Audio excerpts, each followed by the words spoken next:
Catégorie professionnelle, texte lauréat. Diffraction par Marjolaine Bouchard. Ma tante, vous ne pourrez pas tout emporter. Ça ne tiendra jamais dans le petit appartement où vous logerez. On doit faire un tri, ne garder que l'essentiel.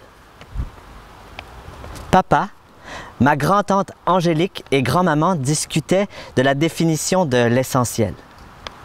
Très terre à terre, papa faisait preuve d'un esprit plus pratique que rhétorique. Moi, je furetais partout dans cette maison centenaire au charme d'antan et qui avait vu naître mes ancêtres. Au terme de mon exploration, au salon, planté devant une armoire en acajou aux portes bombées et vitrées, j'ai découvert une série de figurines de cristal finement taillées, comme dans du diamant. Elles scintillaient dans la lumière projetée par 2 ampoules fixées à l'intérieur du meuble, une dans chaque coin. J'étais fasciné par la dispersion des couleurs à travers les prismes et la réflexion sur les miroirs du fond où le reflet d'un garçon de 9 ans, ravi, me souriait. « Regarde, papa, regarde, c'est magique! Ça multiplie des arcs-en-ciel à l'infini! » Mon père a jeté un œil rapide, pressé qu'il était de boucler la mise en boîte. « C'est la décomposition de la lumière, » a-t-il simplement remarqué. Des spectres. Allez, dépêche-toi de mettre tout ça dans ce carton que tu placeras dans le coin du salon avec les choses inutiles. Après, emballe la vaisselle. Des spectres. Quel joli fantôme! En contemplant ce phénomène, j'imaginais le paradis et tous les êtres de l'éther rayonnant de pareils éclats.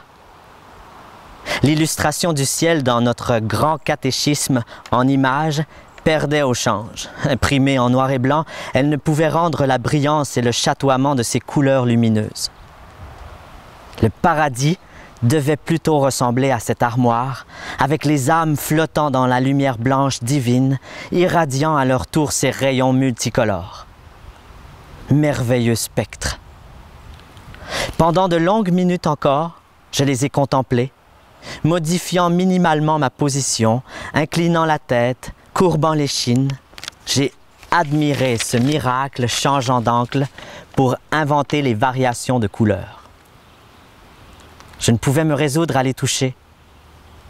Je suis allé dans le corridor. Plongée elle aussi dans des réflexions et sans trop s'occuper de moi, ma grand-tante Angélique argumentait avec mon père en arpentant les pièces. Je peux pas. J'aime ces objets et j'ai l'impression de les trahir.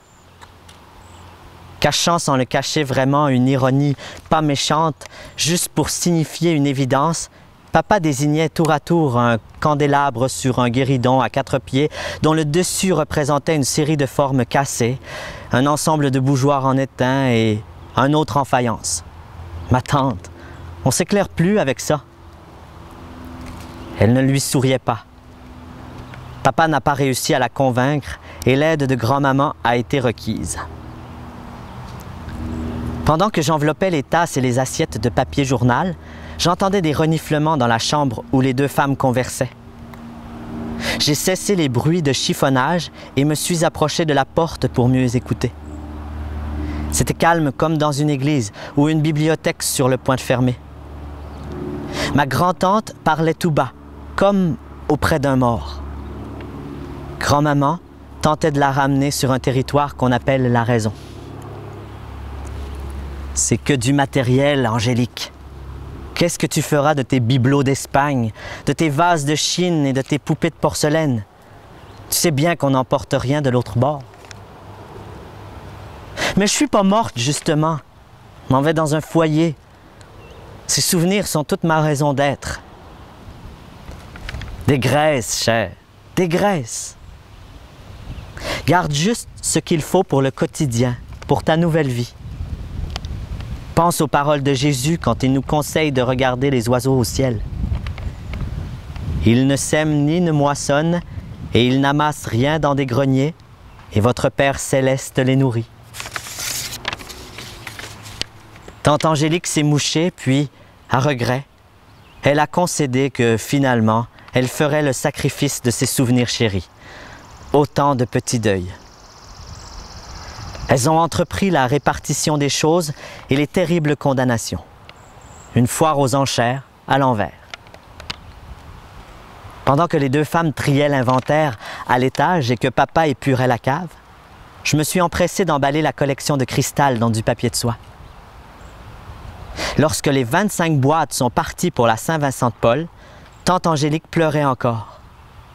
Je lui ai tendu un Kleenex. Je me mettais à sa place, abandonner mes jouets, même les moins précieux, même les plus banals. J'en aurais éprouvé un chagrin terrible. Mon mécano, mon G.I. Joe, mon hockey sur table, même mon vieux Milborn, je me concevais pas sans eux. Avant de partir, j'ai fait le tour de la maison avec elle. Un jardin maintenant famélique. Tante Angélique tenait mon Kleenex près de son visage. En l'embrassant, je lui ai soufflé à l'oreille « J'ai sauvé vos spectres! Ils attendent dans la boîte marquée papier de toilette.